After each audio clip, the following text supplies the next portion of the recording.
Você está procurando um versículo fácil para dar uma saudação na igreja? Já olhou a sua Bíblia aí? Talvez você foi de capa a capa, não conseguiu encontrar nada, ficou perdido, não sabe o que fazer.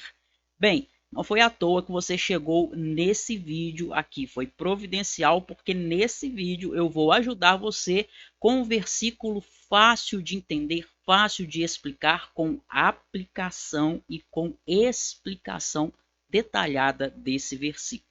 Então, vem comigo.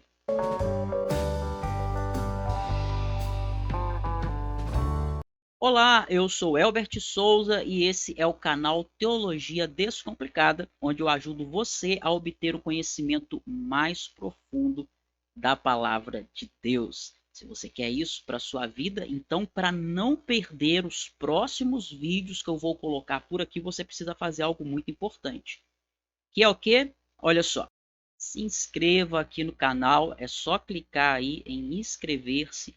Também faça o seguinte, ative todas as notificações, o sininho e, além disso, claro, dá seu like, seu joinha, que assim eu sei que você quer que eu produza mais desse tipo de aulas, de ensinos, de conteúdos bíblicos e teológicos para você, certo? Eu falo aula o tempo todo porque eu estou acostumado a dar aula, não é? E até resisti por algum tempo a fazer esse tipo de conteúdo aqui, mas recebi tantas solicitações, tantas pessoas precisando de ajuda nesse sentido, e nós estamos aqui para servir o reino de Deus. Por isso, eu decidi gravar esse vídeo aqui para você que na sua igreja tem o costume de dar saudação, aquele momento que alguém ali tem uma oportunidade e a pessoa leva uma palavra, mas você às vezes tem dificuldade para fazer isso. Eu vou te mostrar aqui um versículo com a explicação dele e também com a aplicação. Não só a explicação, mas como ele se aplica nas nossas vidas. Porém, antes disso, preste muita atenção nisso que eu vou te falar. O ideal mesmo é você sempre procurar fazer um estudo aprofundado da palavra de Deus. E se você vai dar uma saudação, vai levar ali uma pequena palavra, por que não você estudar para preparar uma pregação inteira? Você pode ter a oportunidade de pregar a palavra de Deus. E aí depois, o que você faz? Você pega o conteúdo que você estudou para a pregação, reduz ele e transforma em uma saudação de 3 a 5 minutos, mais ou menos, não é? Então minha sugestão é essa, que você se dedique ao estudo e faça um esboço de pregação, tá? Não é o que a gente vai fazer aqui. De fato, eu vou mostrar para você um versículo para você dar uma saudação.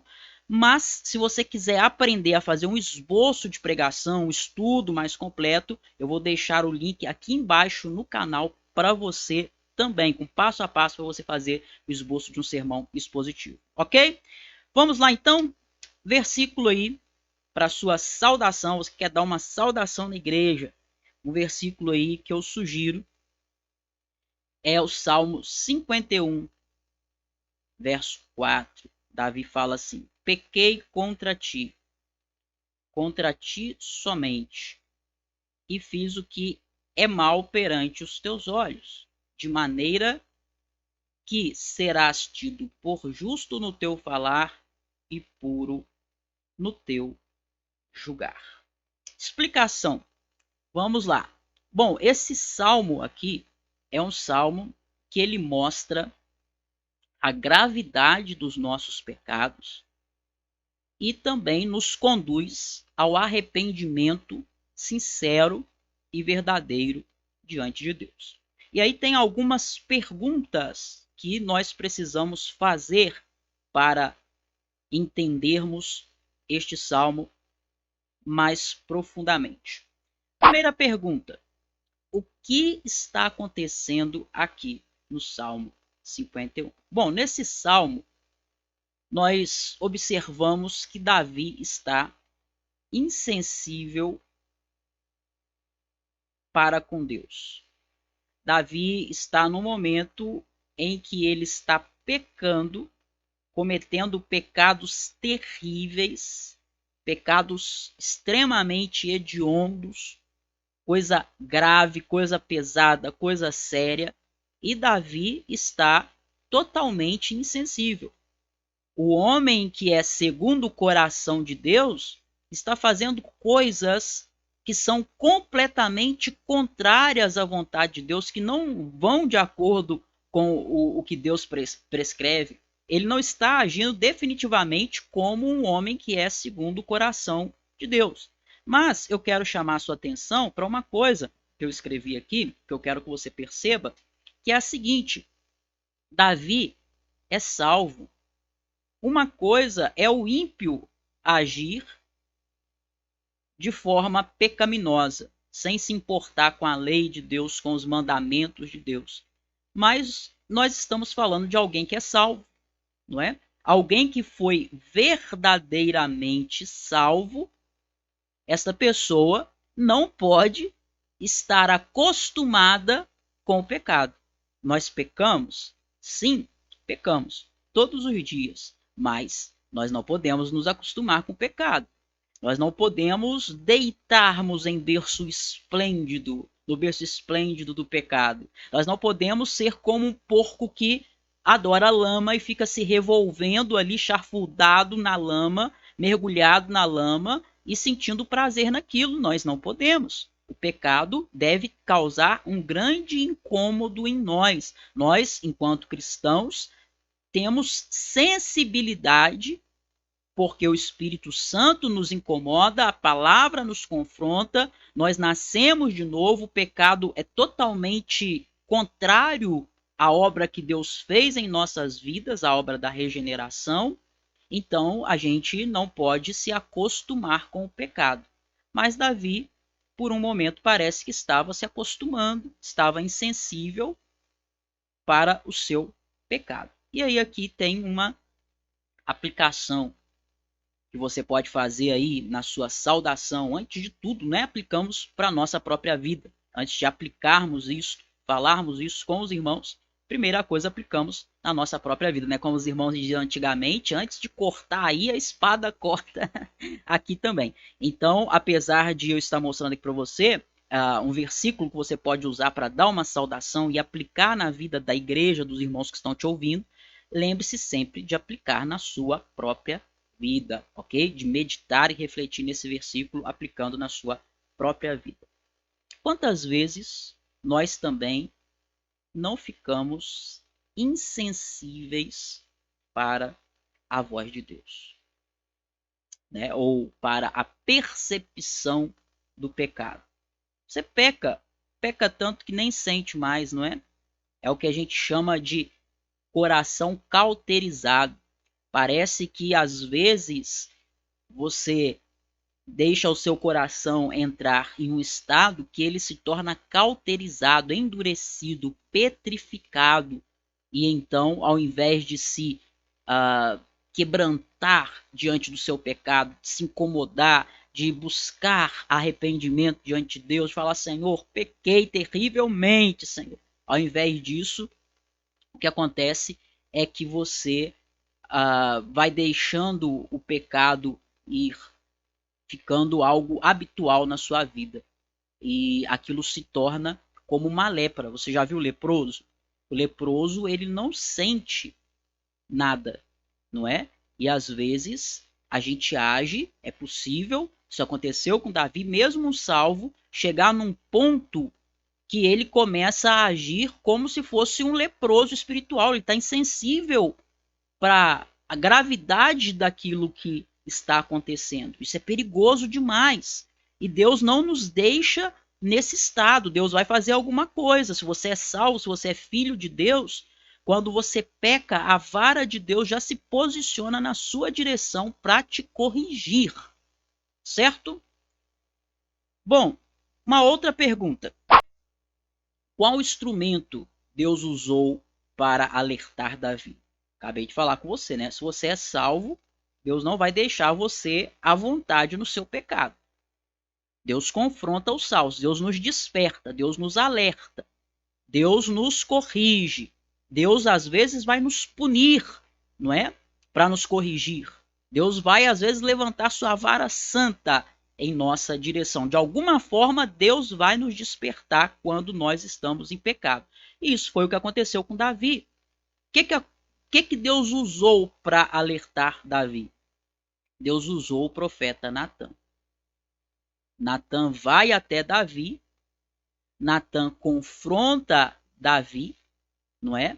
Ele conta uma história, Davi diz que aquele homem da história era um homem mau, um homem terrível, que merecia a morte. Natã aponta o dedo no nariz de Davi e fala assim: ó rei, esse homem é tu, é você esse homem.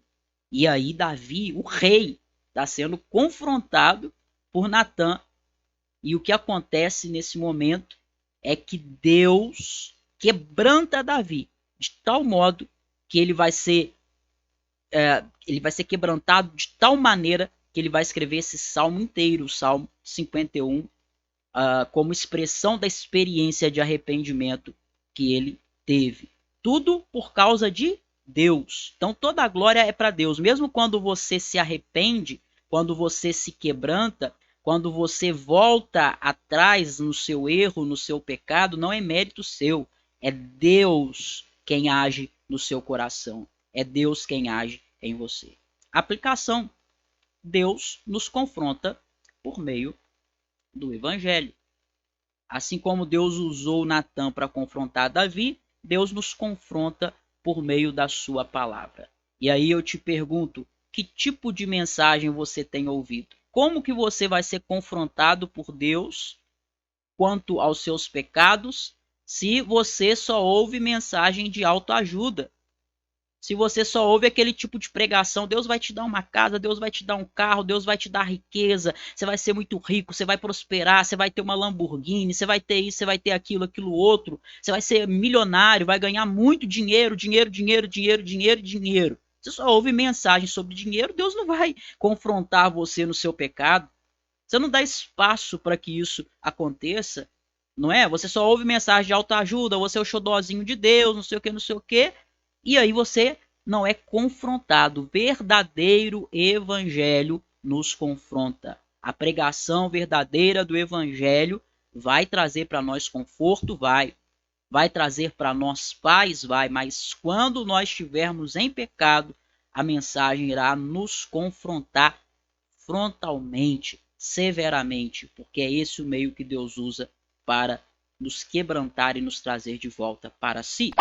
Terceira pergunta: será que Davi minimiza o seu pecado? E por que eu falo isso?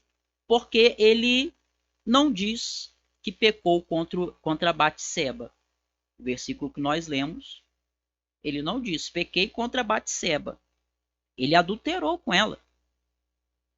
Adultério é um pecado grave e ele está insensível a princípio, não é? Natã confronta, Deus usa esse meio e agora ele se arrepende. Mas quando ele se arrepende, no versículo que nós lemos, no versículo 4, ele não diz pequei contra Batseba, perdão. Ele não diz pequei contra Urias. Por causa dele, Urias foi assassinado. Mas se nós vimos que ele se arrependeu, por que então que ele não cita aqui Batseba e não cita Urias? Mas ele diz, pequei contra ti somente. Por que ele diz que pecou somente contra Deus? Na verdade, longe de estar minimizando o seu pecado, o que Davi está fazendo é ver como é grande e grave o seu pecado. Sabe por quê? Quando ele diz pequei contra ti somente, ele reconhece que o pecado dele é tão grave, que é mais grave do que simplesmente ele pecar contra Urias. Ele não deixa de reconhecer que foi grave o que ele fez contra Urias. Ele não deixa de perceber que foi grave o que ele fez com Batseba. Mas ele vê que é ainda muito, muito, muito, muito mais grave, muito mais grave. Se ele tivesse pecado só contra Urias, contra Batseba, o nível do seu pecado seria de 0 a 1000, né? Talvez seria lá 30, seria 50. Mas ele reconhece que pecou contra Deus, então o nível do seu pecado não é 30, não é 50, é 1000. Ele pecou contra o Senhor do universo. Então, ao invés de minimizar, ele está maximizando, ele está aumentando, mostrando a gravidade do seu pecado. Aplicação prática para você. Olha só, às vezes nós somos rápidos para perceber o cisco no olho alheio, não é? Como Jesus falou, às vezes as pessoas veem, querem tirar o cisco do olho do outro, mas tem uma trave no seu próprio olho. Às vezes nós olhamos para o pecado dos outros e maximizamos muito. E quando olhamos para o nosso próprio pecado, o que nós fazemos é minimizá-lo, não é? Ah, mas é só um pecadinho de nada. É só uma mentirinha boba, uma mentirinha branca. É só uma invejinha branca. Crente com esse tipo de argumento é algo totalmente inconcebível. Uma quarta pergunta que nós devemos nos fazer é: o que Davi quer dizer quando no versículo que nós lemos ele fala sobre, olha só, o falar de Deus. Deus é justo no seu falar, não é? E Deus é puro no seu julgar. O que ele quer dizer com isso? Não, olha só, é muito sério isso aqui que eu vou te falar, e a aplicação que a gente vai ter agora a seguir, ela é muito forte. Essa é a aplicação mais forte de todas que eu falei com você até agora. Então preste muita atenção, fique atento nisso, e assim, para você poder ouvir isso que eu vou falar, você tem que, de fato, amar Deus e a palavra de Deus, porque eu vou te falar a seguir aqui é muito forte. Mas presta atenção aqui para você entender bem. Olha isso. Davi está falando que Deus é justo no falar dele e puro no julgar dele. Gente, é claro que Deus faz um julgamento justo. É claro que Deus ele não julga ninguém com injustiça, né? O julgamento de Deus, como eu coloquei aqui para você, ó, o julgamento de Deus é sempre justo. Mas por que Davi está falando isso? Que Deus é justo no falar e puro no julgar? Porque Davi reconhece isso em relação ao seu pecado. Ou seja, Davi está dizendo assim: Senhor, meu pecado é tão grave, é tão sério o que eu fiz, que é óbvio que o que o Senhor falar a meu respeito, o Senhor está sendo justo. Tudo que o Senhor falar a meu respeito, se o Senhor me condenar, não tem como exagerar. Tudo aquilo que o Senhor pudesse fazer contra mim seria merecido. Eu mereço o seu castigo, eu mereço o seu juízo. E aí agora vem a aplicação que eu te falei, que é muito forte isso que eu vou te falar aqui. Você tem que ser crente mesmo, né? Ter estômago de crente e estar disposto a ser confrontado pela palavra para ouvir isso que eu vou te falar aqui agora. Mas antes, olha aqui para mim. Se você tem vontade de aprender a interpretar a Bíblia com profundidade, você precisa conhecer o Interpretação Bíblica Descomplicada, o IBD, que é o curso que eu criei para poder te ajudar. Você pode fazer esse curso mesmo que você nunca tenha estudado teologia. Se você quer aprender a interpretar a Bíblia com profundidade, a única coisa que você vai precisar é de força de vontade. Porque lá dentro eu simplifiquei a linguagem teológica todinha para você poder conseguir entender tudo direitinho e se aprofundar na palavra de Deus, certo? Professor Elbert, como que eu faço para acessar o seu curso? É muito simples, vai fazer o seguinte, ó. Vem aqui debaixo do vídeo, está escrito mais. Você clica aí em mais, vai abrir aí a descrição. Primeiro link que está aí vai ser o link para você acessar o curso, tá? E embaixo eu vou deixar também algum presentinho para você aí. Eu sempre deixo alguma coisa para poder te ajudar também, ok? Então vamos lá. Você está pronto aí para a aplicação que eu te falei, que é uma aplicação muito forte? Nós vimos aqui, ó, essa quarta pergunta, né? O que Davi queria dizer quando ele fala justo no falar, Deus é puro no julgar. Vimos que ele entende a gravidade do pecado dele, não é? E que independente do que Deus falar ou fizer com ele, é justo, é merecido. Aplicação, vamos lá. Você reconhece que seria justo se Deus condenasse você ao inferno? Olha isso, muito forte isso, não é? Nenhum de nós quer ir para o inferno. Eu não quero ir para o inferno, é óbvio que não. Mas uma coisa você precisa reconhecer. Se Deus mandasse você para o inferno, ele não seria injusto. Se Deus me mandasse para o inferno, Deus não seria injusto. Porque todos nós pecamos, como diz Paulo, não há um justo sequer, todos nós pecamos e pecamos contra um Deus santo, contra um Deus justo, contra um Deus perfeito. O nosso pecado é grave porque, mais do que pecar contra os outros, nós pecamos contra Deus, um Deus que é eterno, e pecamos contra um Deus eterno e merecemos a condenação eterna. Não merecemos apenas um inferno, mas até 7 infernos, como alguns dizem, né? E ir para o inferno de cabeça para baixo. Nós merecíamos, mas não iremos. Por quê? Porque Deus aplica em nós a justiça de Cristo. Nós fomos lavados e purificados pelo sangue de Cristo. Se Deus olhasse para o nosso merecimento, nós seríamos condenados ao inferno. Mas como Cristo morreu em nosso lugar, tomou sobre si as nossas transgressões, se fez maldito por nós. Como Cristo assumiu o nosso lugar, então nós não iremos para o inferno, mas para o céu. Mas lembre-se sempre disso. Você não vai para o céu porque você merece. O que você e eu merecíamos era o inferno. Nós vamos para o céu pela graça. Graça é favor imerecido. É aquilo que nós não merecemos, que Deus nos deu. Deus te abençoe, abençoe a sua vida. Eu vou deixar aqui para você um vídeo recomendado que eu separei especialmente para você. Não deixe de assistir. Se você ainda não se inscreveu no canal, tá aí também o link para você se inscrever. É só clicar aí na minha foto, você vai se inscrever caso você ainda não seja inscrito. Um grande abraço, que Deus abençoe a sua vida e até a próxima.